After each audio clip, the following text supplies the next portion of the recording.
This session covers favorable legislative environments for pharmacists, ways to keep track of legislative changes, and leveraging pharmacists through telehealth.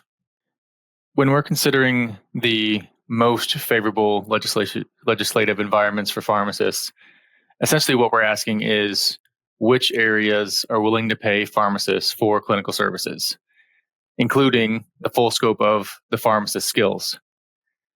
We'll start by taking a look at Medicaid coverage, which is determined by the individual state.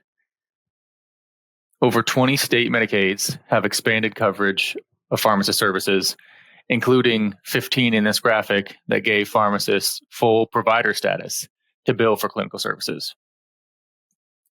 Another 4 states recently expanded since this graphic was made. The 4 newest states to offer pharmacist provider status were Pennsylvania, New York, North Carolina, and Virginia. There are programs in 42 states where at least one service provided by a pharmacist is covered by Medicaid or a commercial health plan. 180 bills pertaining to pharmacist scope of practice, payment for pharmacist provided patient care services, or the designation of pharmacists as providers were introduced in 43 states in the 2023 state legislative sessions. Several of the bills focused on addressing public health concerns, including immunization authority, contraceptive prescribing authority, EpiPen and naloxone access, and HIV PrEP and PEP prescribing authority. For just the year 2023, 55 bills in 32 states passed their legislatures and were signed into law, most addressing the items I just mentioned, as well as most of the topics we covered in Session 8, where we talked about vaccines, point-of-care testing with treatment protocols, and prescribing authority through a collaborative practice agreement or direct authority. Private payers are pretty straightforward. Any private payer has the authority to cover pharmacist clinical services if they see the value. Many have started to do so because of the overwhelming evidence of the value pharmacists can provide. The positive for private payers is you don't need legislation to cover pharmacist services. The negative is you have to repeat the process for all of the private payers in your area to get covered.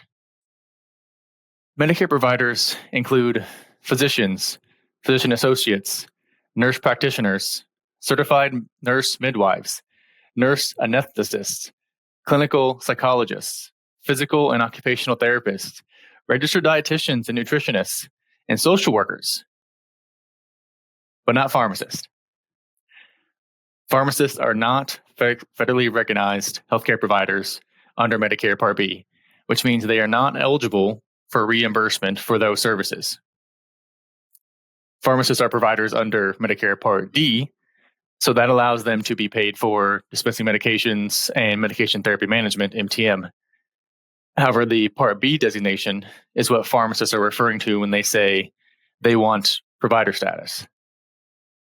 They want to be listed as a provider under Medicare Part B to be able to bill for clinical services, which requires legislative change to Medicare.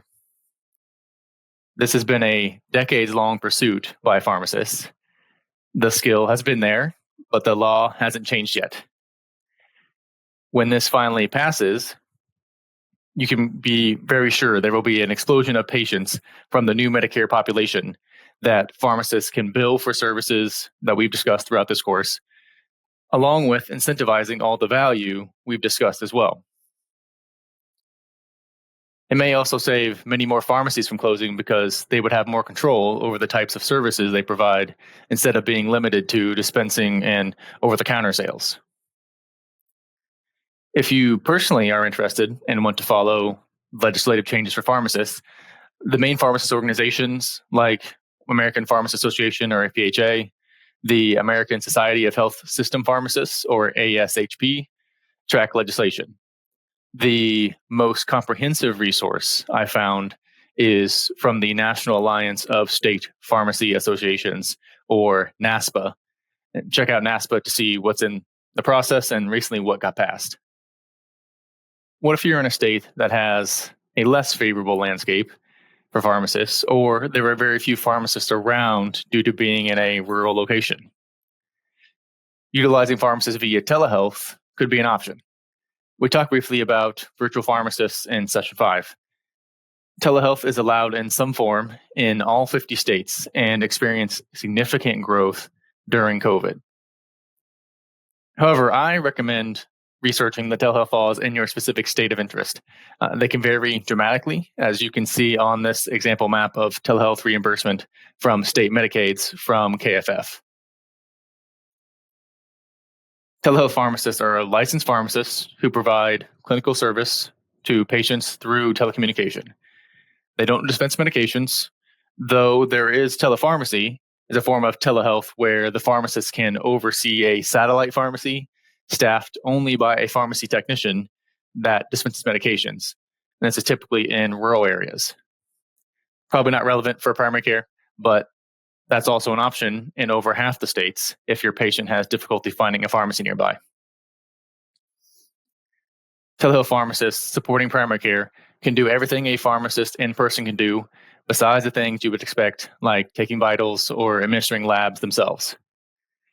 This is typically billed incident to the physician, like we discussed in session 7.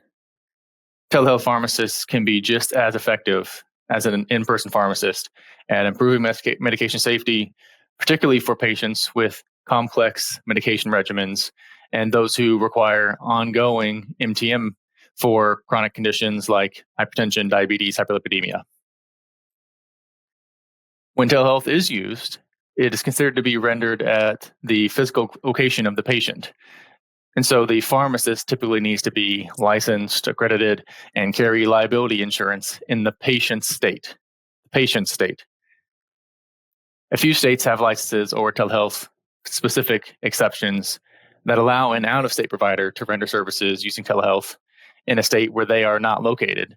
So there's another reason to check into your specific telehealth laws for your states of interest. This session covered favorable legislative environments for pharmacists, ways to keep track of legislative changes, and leveraging pharmacists through telehealth.